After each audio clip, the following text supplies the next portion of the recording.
नमस्कार, फाइटर समाचार में आपका स्वागत है। पेश आज 29 सितंबर सुबह 6 बजे राजस्थान की खास खबरें।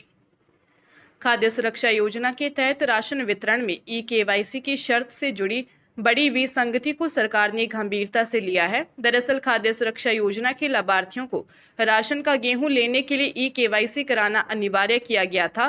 पहले यदि परिवार के किसी एक सदस्य की भी ई-केवाईसी नहीं हुई होती तो पूरे परिवार को गेहूं देना बंद कर दिया जाता था। पॉस मशीन में ऐसे परिवारों को रेड कैटेगरी में डाल दिया जाता था, जिससे सभी सदस्य प्रभावित होते थे।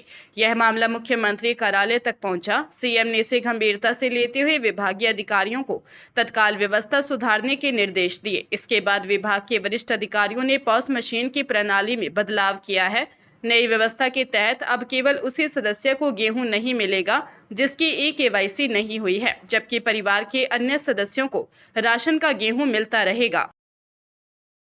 जोधपुर जिले में इनकम टैक्स का पूर्व चीफ कमिश्नर पवन कुमार शर्मा रिश्वत लेने के मामले में दोषी पाया गया है। 2015 के एक मामले में जोधपुर स्पेशल सीबीआई कोर्ट के जज भूपेंद्र ने पवन कुमार को 4 साल की सजा सुनाई थी। कोर्ट ने फैसला सुनाते समय टिप्पणी करते हुए कहा, भ्रष्टाचार हर क्षेत्र में फैल रहा है। यह देश की अर्थव्यवस्था को दीमक की तरह चाट रहा है। सीबीआई टीम ने 2013 में केस की जांच के दौरान पूर्व चीफ कमिश्नर पवन कुमार शर्मा के अजमेर, बेंगलुरु, जयपुर और जोधपुर स्थित फार्म हाउस और बंगले पर छापा मारा था, जहां एक से बढ़कर एक महंगे आइटम्स लगे थे। इसके बाद उसकी लग्जरी लाइफस्टाइल और शौक का खुलासा हुआ था। 400 करोड़ रुपए की संपत्ति, बंगलों में 7-7 लाख रुपए कीमत के पलंग, 18-18 हजार के सीलिंग फैन समेत इंपोर्टेड सामान देखकर टीम भी हैरान रह गई थी। बता दें कि पवन कुमार शर्मा 1981 बैच का IRS अधिकारी रहा है। आयकर विभाग के पूर्व चीफ कमिश्नर पवन कुमार शर्मा और पूर्व ITO शैलेंद्र भंडारी ने बाड़मेर के व्यापारी से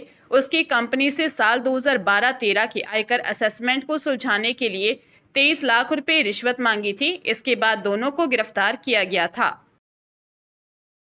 प्रदेश के पूर्व मुख्यमंत्री अशोक गहलोत ने उदयपुर दौरे के दौरान राज्य और केंद्र सरकार को कई मुद्दों पर आड़े हाथों लिया। उन्होंने सर्किट हाउस में पत्रकारों से बातचीत करते हुए कहा कि मणिपुर में हिंसा का माहौल बन रहा है। केंद्रीय गृह मंत्रालय को इसके कारण पहले से ही पता होंगे। पहले ही समय रहते बातचीत कर ली जाए तो कई समस्याओं का समाधान हो सकता है। उन्होंने कहा कि मणिपुर में हिंसा को 2.5 साल हो चुके हैं। इतना खून खराबा हुआ, अब स्थिति इतनी बिगड़ गई है कि प्रधानमंत्री मोदी की वहां की यात्रा के बाद भी हिंसा होने लग गई है। लद्दाख के सामाजिक कार्यकर्ता सोनम वांगचुक की गिरफ्तारी पर टिप्पणी करते हुए गहलोत ने कहा कि एक्टिविस्ट वांगचुक वहां लंबे समय से अपनी मांग उठा रहे थे।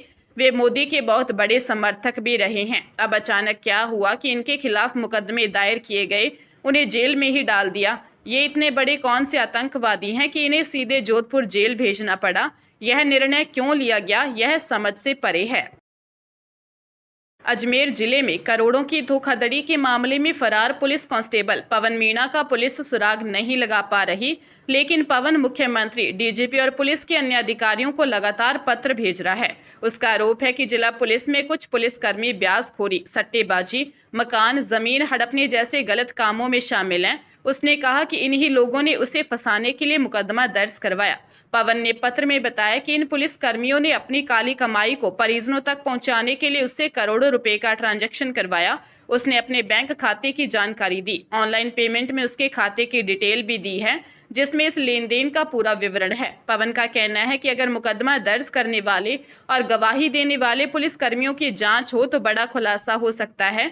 पवन मीणा के खिलाफ सिविल लाइंस, क्लॉक टावर और कृष्णगंज थानों में 3 अलग-अलग मामले दर्ज हैं। पुलिस ने पवन के भाइयों प्रदीप और कुलदीप को गिरफ्तार कर लिया है, लेकिन पवन की तलाश जारी है। अक्टूबर माह में दशहरा व दिवाली है। राजस्थान हाईकोर्ट में भी इस महीने इन दोनों त्योहार का अवकाश रहेगा। ऐसे में हाईकोर्ट के इस महीने में केसों की सुनवाई 16 दिन ही हो पाएगी। हाईकोर्ट में 1 व 2 अक्टूबर का दशहरा अवकाश रहेगा। वहीं 18 से 23 अक्टूबर तक दिवाली का अवकाश रहेगा। वहीं 24 अक्टूबर को हाईकोर्ट में नॉन वर्किंग रहेगी और 25 अक्टूबर को चतुर्थ शनिवार का अवकाश रहेगा। इस महीने में 4 रविवार रहेंगे, जबकि इस महीने में प्रदेश की निचली कोर्ट में 18 दिन केसों की सुनवाई होगी। निचली कोर्ट में भी 1 व 2 अक्टूबर को दशहरा अवकाश रहेगा। वहीं दिवाली अवकाश 18 से 23 अक्टूबर रहेगा। बूंदी जिले के जवाहर नवोदय विद्यालय तालीड़ा में अचानक तनावपूर्ण माहौल बन गया जब छात्रों ने प्राचार्य के खिलाफ जोरदार प्रदर्शन किया। छात्रों का आरोप है कि प्राचार्य बच्चों से मारपीट करते हैं, अभद्र भाषा का इस्तेमाल करते हैं और बार बार विद्यालय से निकालने की धमकी देते रहते हैं। विद्यार्थियों का कहना है कि विद्यालय पीएम श्री स्कूल होने के बावजूद मूलभूत सुविधाओं का अभाव है। करीब 600 विद्यार्थी यहाँ पढ़ते हैं, लेकिन हॉस्टल और मेस की हालत खराब है और खेल सुविधाएं भी उपलब्ध नहीं हैं। सैकड़ों छात्रों ने विद्यालय से बाहर मार्च निकाला और गेट के बाहर सड़क जाम कर दी। करीब 2 घंटे तक जाम लगा रहने से आमजन को भी परेशानी उठानी पड़ी। छात्रों ने साफ कहा कि जब तक प्राचार्य को हटाया नहीं जाएगा, आंदोलन जारी रहेगा। उनका कहना है कि शिक्षा का मंदिर डर और धमकियों से नहीं चल सकता। थाना प्रभारी अजीत बागडोलिया, तहसीलदार और प्रशासनिक अधिकारी मौके पर पहुंचे और छात्रों से समझाइश की। वही छात्रों ने राज्य सरकार और केंद्रीय शिक्षा मंत्रालय से गुहार लगाई कि प्राचार्य को तत्काल प्रभाव से हटाकर सक्षम अधिकारी की नियुक्ति की जाए और विद्यालय में सभी आवश्यक सुविधाएं बहाल की जाएं। नया शिक्षा सत्र शुरू होते हुए 3 महीने पूरे होने वाले हैं, लेकिन सरकारी स्कूलों की 9वीं कक्षा में दाखिला लेने वाली छात्राओं को अभी तक निःशुल्क साइकिल नहीं मिली। दरअसल पिछली बार की तरह इस बार भी साइकिल वितरण में विलंब हो रहा है। विभाग ने साइकिलों की खरीदने के लिए सितंबर माह में टेंडर प्रक्रिया शुरू की है। अक्टूबर में वर्क ऑर्डर जारी होने की संभावना है। इसके बाद सप्लाई में 3 माह का वक्त और लगेगा। ऐसे में दिसंबर से पहले साइकिलों के पार्ट्स जिलों में पहुंचना संभव नहीं हो पाएगा। इंस्टॉलेशन में 2 माह का समय लगेगा।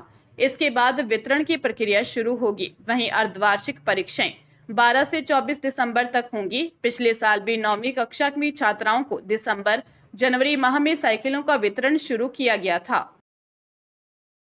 हरियाणा के फतेहाबाद जिले के टोहाना शहर में भतीजे ने अवैध संबंधों के शक में अपने चाचा का मर्डर कर दिया। पुलिस ने आरोपी युवक को हिरासत में ले लिया है। पुलिस ने मृतक छबील दास के बेटे आकाश के बयान पर आरोपी गगन के खिलाफ टोहाना सिटी थाने में केस दर्ज किया है। जानकारी के अनुसार टोहाना के राजनगर निवासी 50 वर्षीय छबील दास लोहार और उसके भाई जगदीश का परिवार इकट्ठा ही रहता है। छबील दास की पत्नी का साल 2014 में निधन हो चुका है। छबील दास की एक बेटा आकाश व एक बेटी है, दोनों शादीशुदा हैं। छबील दास का भतीजा 35 वर्षीय गगन स्टील का मिस्त्री है। गगन को शक था कि चाचा के उसकी पत्नी से अवैध संबंध हैं, इसी कारण उसने चाचा की हत्या कर दी। आरोपी गगन के 2 बच्चे हैं, जिनमें एक 7 साल की बेटी है जबकि 4 साल का बेटा है। पुलिस आरोपी से पूछताछ कर रही है। भारतीय रेलवे की शाखा Indian railway catering and tourism corporation limited ने धार्मिक पर्यटन को बढ़ावा देने और यात्रियों को एक ही यात्रा के प्रमुख तीर्थ स्थलों के दर्शन कराने के उद्देश्य से भारत गौरव ट्रेन की विशेष योजना की घोषणा की है। इसके तहत देखो अपना देश अभियान के अंतर्गत श्रद्धालुओं को 4 प्रमुख ज्योतिर्लिंगों के साथ साथ द्वारिकाधीश मंदिर और सोमनाथ मंदिर के दर्शन का अवसर मिलेगा। यह विशेष भारत गौरव पर्यटन ट्रेन 25 अक्टूबर 2025 को अमृतसर से अपनी पहली यात्रा पर रवाना होगी। अमृतसर से चलने के बाद train Jalandhar city, Ludhiana, Chandigarh, Ambala cantt, Kurukshetra, Karnal, Panipat, Sonipat, Delhi cantt और रेवाड़ी से होकर गुजरेगी। इन सभी स्टेशनों पर तीर्थयात्रियों के लिए रुकने की व्यवस्था होगी ताकि अलग अलग शहरों के श्रद्धालु यात्रा में शामिल हो सकें।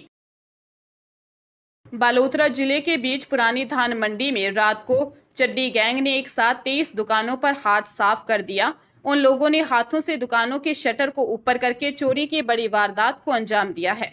बता दें कि चोरी करते समय चड्डी गैंग के लोग सीसीटीवी कैमरे में कैद हो गए। सूचना मिलने पर बालोतरा थाना अधिकारी छैल सिंह और डीएसपी सुशील मान मंडी पहुंचे। वही ताले टूटने की खबर फैलने के बाद व्यापारी भी मंडी पहुंचे और अपनी अपनी दुकानों का जायजा लिया। फिलहाल पुलिस जांच में जुटी हुई है। व्यापारी जब दुकानें खोलने पहुंचे तो उन्हें ताले टूटे और सामान बिखरा मिला। तत्काल पुलिस को सूचना दी गई। देखते ही देखते धान मंडी में बड़ी संख्या में व्यापारी एकत्र हो गए और सुरक्षा व्यवस्था को लेकर आक्रोश जताया। पुलिस ने बताया चोरों की तलाश के लिए विशेष टीमें गठित की गई हैं। बीकानेर शहर के एक होटल में युवती के साथ दुष्कर्म का मामला सामने आया है।